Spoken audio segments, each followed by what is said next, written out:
Doma v Mariboru se je ustavil le na kratko, saj so na vrsti nove tekme. Dogajanje pri Kluže ga je znova prevzelo. Ne vem zakaj, sicer ker ta sama Amerika, ne vem, da bi zdaj to kot neka dežela sanj se zdaj čuje, ampak ne vem, enostavno taka sproščenost pa vse mi tam zelo leži. Na ameriškem snegu se odlično znajde, še zlasti, če gre za tekmo, ki ima poseben čar ter energijo. Igre X so vendarle le enkrat letno, poleg tega so se v Vespnu družili le povabljenci. V primerjavi z svetovnim pokalom mi pomeni to drugo mesto, lahko rečem, več kot zmaga na svetovnem pokalu v prejšnjem delu sezone v Franciji.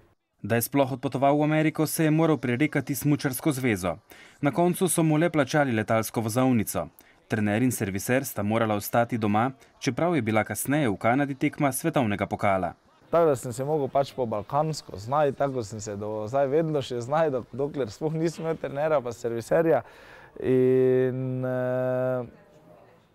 ja, bi pa lahko bilo drugače.